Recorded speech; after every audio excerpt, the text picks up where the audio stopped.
defending him? Outrageous. It's unbelievable. And people who believe, I mean, first I'd say Christians, but far beyond Christians, just people who believe in speech. I mean, there's nothing offensive about what Phil Robertson said, but the part about, when he talks about, I just don't get it, you can do so much more with a woman's vagina than a man's anus. But then quickly says, but, I'm not judgmental, sin is sin. In fact, he puts fornicating heterosexuals on a darker plane than homosexuality. All right, folks, welcome to the Friday edition of the Steve Malzberg Show. That was Ann Coulter making news, as she tends to do, on our show yesterday, and talking about what everybody's talking about, and that's Phil Robertson of the Duck Dynasty, who was suspended by A&E yesterday after giving an interview to GQ magazine where he made remarks on homosexuality, yes, including using the words that Ann Coulter just referred to. And joining us now to talk about what A&E did and what they should have done and what we could do is the Vice President of Business and Culture for the Media Research Center. He's VP for Business and Culture, Dan Gainor. Hi, Dan. Hey, Steve. How are you? Good. Merry Christmas. Good. Merry Christmas to you. Good to talk to you. All right. So you immediately put out a statement condemning A&E and saying that when they talk about how they value and support free speech, that they're being, let's just say, less than genuine with that.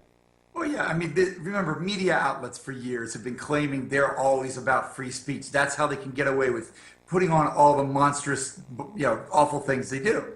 So here, but as soon as somebody says speech that they don't agree with, he's off the air. I think what happened with A&E is they bought into a show they were never comfortable with. You remember, TV used to like country people, used to like rural people, whether it was Hee Haw or Beverly Hillbillies or whatever. And now we've moved into an era of Honey Boo Boo and Buck Wild, where all the shows are designed to make fun of people. I think that's what they thought they had with this, and they got the opposite. Instead of making fun of the people in the show were making fun of them, and everybody who flocked to the show was supporter of traditional faith, traditional family, and patriotism. Right, and you also point out, and when you say hee-haw, oh boy, I could sing the theme song and remember that show vividly. But anyway, this is not the first time. Phil Robertson, as you point out in your statement, pointed out that they wanted them to tone down the Jesus, take Jesus out of the family prayer for A&E. They were bleeping the family prayer. Instead of basically saying Jesus, it sounded like cuss words. I mean, that's where we are right now in the post-Christian epoch of America, where Christians are discriminated against constantly. They will literally bleep Jesus like saying Jesus is an obscenity. And Dan, the LGBT agenda, as you allude to it here, you say it's just the latest example of media outlets bowing to that what you call militant LGBT agenda. Explain. Well, this group GLAAD is out there, and their whole mission, it's not to make sure that gays are well treated on television. They are. That's a given. But their mission now is to excise, exclude, and censor anybody who supports traditional marriage. So they have a part on their site that's devoted to commentators, and they do this little watch of commentators, and it reads like a who's who of the conservative movement. Lots of people are on there, and they're deemed outliers for speech. And what they do, they try to convince networks to not quote these people, to not bring these people on, whether it's FRC or American Family Association or whoever. They try to not have them on, because their idea is there is no other side. There's only the right side, and they're it. Yeah, we're talking to Dan Gainor, Media Research Center Vice President for Business and Culture, here on the Steve Malzberg Show. Now, if A&E, really felt this way so vehemently and wanted to be consistent, I think they would just say the show's canceled, goodbye.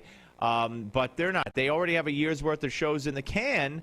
And if I'm not mistaken, that year worth of shows includes Phil Robertson, and they're going to air them.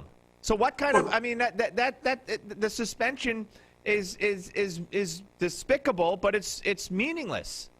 Well, it's meaningless, except, of course, it involves the rest of the cast, too. This is a family that's close-knit, and they've already released statements saying that they stand with the patriarch of their family. So that means, will they refuse to do promotional spots, or will they refuse to do interviews? I mean, we see this a lot in sports where players basically walk away from a team and say, I want to be traded. And these are millionaires. They're not under the same control like average employees. They can do what they want. And then it all goes to court. And I don't think Andy wants that. So how does this get sorted out? Anybody's guess.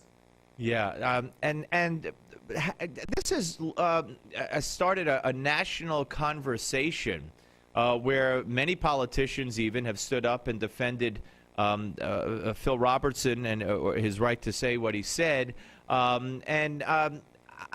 Is this going to be a turning point of some sorts? Do you believe, or just another example of capitulation to what you call the lobby of LGBT?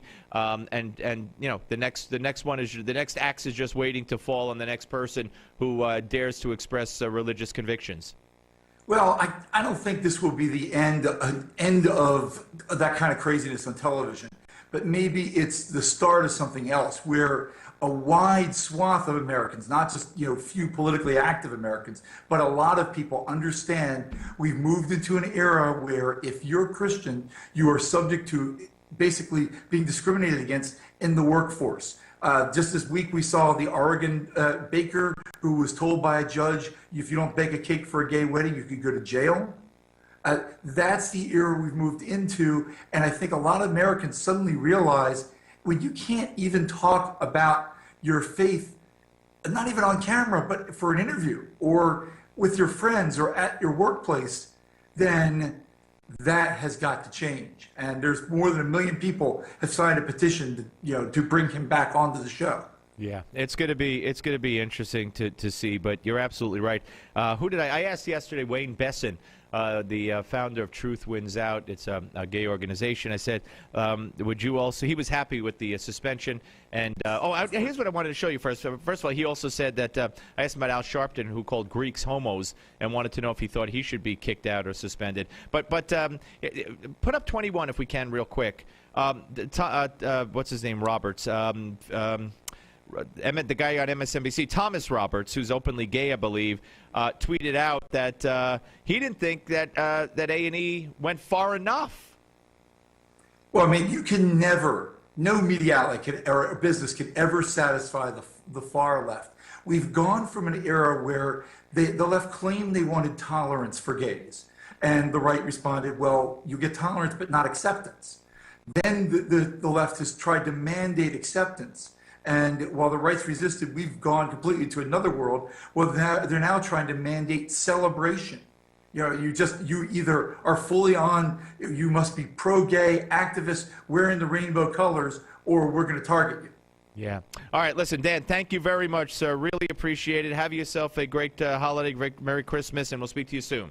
Thanks. Merry Christmas to you and everybody listening. Thank you. That's Dan Gainor, VP Business and Culture for the Media Research Center. When we come back, Bill Donahue, head of the Catholic League, weighs in on the Duck Dynasty controversy right here on the Steve Malzberg Show, Newsmax TV and radio.